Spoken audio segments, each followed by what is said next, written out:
اور اس کو پتہ ہے کس کو کیا دینا ہے اور اس کو وہ بہم پہنچا رہا ہے۔ انسان کو طرح طرح کے کھانے چاہیے، ایک کھانے سے یہ اکتا جاتا ہے۔ بھینس تو سویر شام دوپہر وہ چارہ ہی کھاتی ہے، کبھی اس نے کہا کہ کوئی ناشتہ تبدیل کر دو، سر جھکائے ہوئے وہ صبح بھی وہ کھا رہی ہوتی ہے، شام کو بھی وہ کھا رہی ہوتی ہے۔ لیکن انسان ہے وہ ایک چیز 2 دفعہ کھائے تو وہ کہتا ہے یہ تو صبح بھی لی تھی۔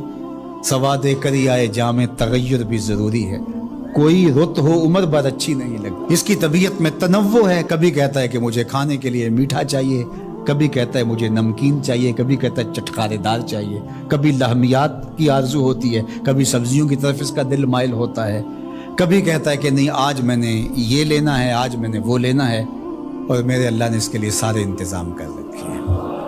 اللہ اکبر۔ اور جس کو ایک چاہیے اس کو ایک ہی دے رہا ہے، اور جس کو جتنا چاہیے اس کو اتنا دے رہا ہے۔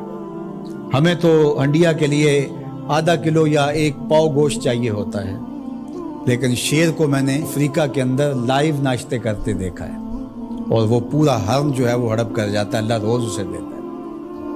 ہنس ایک پرندہ ہے، وہ سچے موتی کھاتا ہے، اور سچے موتی پنساری سے آپ لینے جائیں تو تولوں ماشوں میں ملیں، اور وہ بھی لاکھوں روپے میں، اور وہ بھی تیقن سے آپ نہیں کہہ سکتے کہ اس میں 2 نمبری تو نہیں ہے، یہ واقعتاً صحیح ہے، چونکہ آج کل تو یہ چیزیں چلتی ہیں، لیکن اس کو پیٹ بھر کے چاہیے ہوتے ہیں صبح شام دوپہر۔ اور دنیا کے اوپر ایک ہنس نہیں رکھا ہوا اللہ نے، لاکھوں ہنس کروڑوں ہنس دنیا پہ پائے جاتے ہیں، اور ان کو اربوں موتی روز چاہیے، اللہ روز عطا کر رہا ہو۔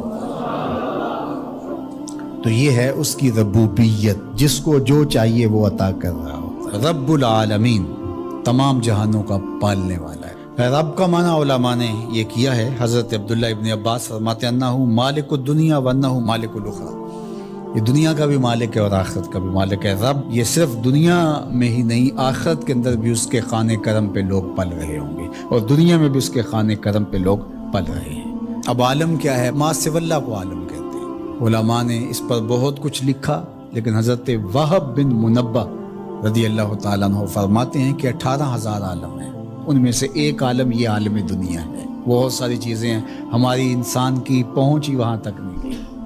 وما یعلم جنود ربک الا هو، اللہ کے لشکروں کو کون جانے؟ اللہ، وہی جانتا ہے اس نے کیا کیا پیدا کیا۔ انسانی مرغ عقل تھک کے گر جاتا ہے۔ اللہ اکبر۔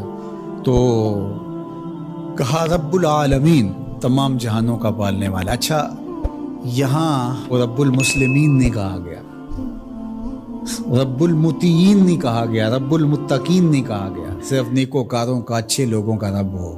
جو نہیں مانتے وہ ان کا بھی رب ہے، جو انکار کرتے ہیں ان کا بھی رب ہے۔ اللہ اکبر۔ یہ اس کی ربوبیت کی شان ہے کہ وہ اپنوں بیگانوں کو سب کو نواز رہا ہے۔ اور اگر آپ کی توجہ ہو تو یہاں ایک جملہ اور کہنا چاہوں گا، رب کا لفظ جو ہے وہ واحد ہے اور عالمین جمع ہے۔ رب العالمین، ایک رب اتنے جہانوں کو پال رہا ہے، ایک رب اتنے جہانوں کو پال رہا ہے۔ چلو اس سے آگے ایک اور بات کروں، رب واحد ہے اور عالمین جمع ہے، تو ایک رب کے کئی بندے ہو سکتے ہیں، ایک بندے کے کئی رب نہیں ہو سکتے، اس لیے رب کو واحد رکھا، عالمین کو جمع رکھا۔ کیونکہ اگر ایک خادم جو ہے، ایک غلام 5-6 آقا رکھے تو ایک کہے پانی لے کے، اور دوسرا کہے کہ میرے حقے میں آگ بھرو، اور تیسرا کہے تو وہ کدھر جائے گا کدھر جائے گا، اور ایک آقا 100 خادموں سے بھی کام لے رہا ہے۔ تو رب کو واحد رکھا، عالمین کو جمع رکھا، اس لیے بندے کا رب ایک ہی ہو سکتا ہے، 360 نہیں ہو سکتے۔ رب ایک ہی ہوگا، اور ایک رب کے ہی بندے جو ہیں وہ ہزاروں ہیں۔ وہ تمام جہانوں کو پال رہا ہے۔ کیوں پال رہا ہے؟ کوئی ضرورت ہے اسے؟ جو بھی ہے، باپ اولاد کو پالتا ہے تو اس کے ذہن کے کسی گوشے میں ہوتا ہے یہ بڑھاپے کا سہارا بنے۔ شاگردوں کو استاد پڑھا رہا ہوتا ہے، اس کے ذہن میں ہوتا ہے کہ کل یہ میرے کاز میں میرے ساتھ کھڑے ہو جائیں گے، میرے ساتھی ہوں گے۔ ملازموں کے ساتھ ان کا باس کھڑا ہوتا ہے تو ان سے کام لینا ہوتا ہے، غرض ہوتی ہے۔ تو اللہ اتنے جہانوں کو پال رہا ہے تو کیا غرض ہے؟ الرحمن الرحیم، محض رحمان ہے نا، اسے کوئی غرض نہیں، وہ رحمان ہے اور رحیم ہے، اور یوں ہی پال رہا ہے۔ جو نہیں مانتا اسے بھی پال رہا ہے، اور جو مان رہا ہے اسے بھی پال رہا ہے۔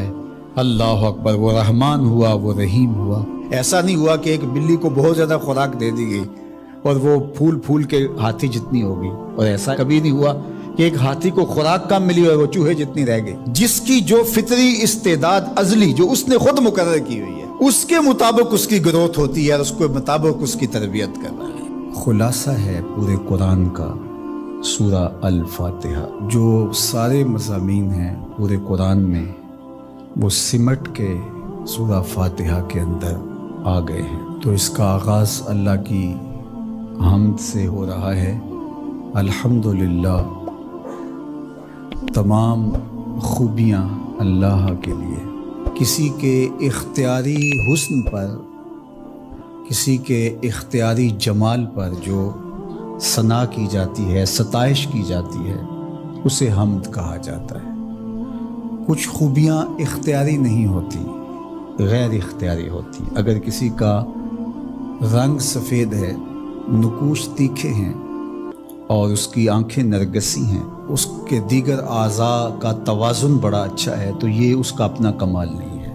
ایک شخص عالم ہے، اس نے پڑھا، محنت کی، آگے بڑھا، تو یہ اس نے محنت کر کے ایک چیز حاصل کی، تو اس کا وصف بیان کرنا اور اس پر ثنا کرنا یہ غیر اختیاری حسن نہیں ہے بلکہ اختیاری ہے۔ تو کمال وہ ہوتا ہے جو چیزیں اختیاری ہوں۔ تو اللہ جل شانہ کی حمد اس لیے کی جاتی ہے کہ اس کی چیزیں، اس کا حسن غیر اختیاری نہیں ہے، وہ اس کا اختیاری ہے۔ اللہ اکبر۔ تو کسی کے اختیاری حسن پر تعریف حمد کہلاتی ہے، اور اگر وہ نعمت کے مقابلے میں ہو تو وہ حمد شکر کہلاتی ہے، اور اگر نعمت کے مقابلے میں نہ ہو تو اس کو حمد کہا جاتا ہے۔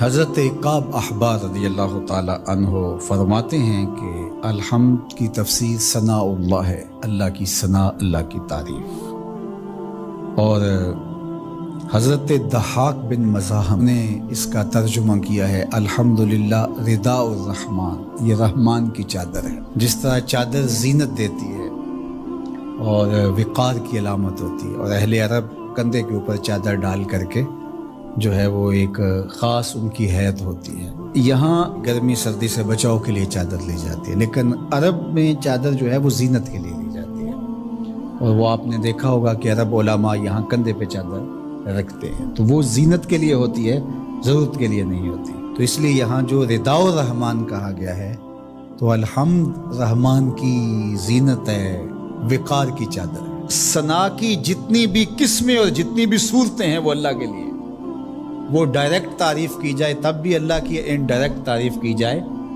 پھر بھی اللہ کی ہے۔ یعنی پھول کو کہا جائے کیا خوب پھول ہے تو پھر بھی اللہ کی تعریف، اور کہا جائے سبحان اللہ پھول کو دیکھ کر پھر بھی اللہ کی تعریف، پاکیزگی اللہ کی بولی جا رہی ہے۔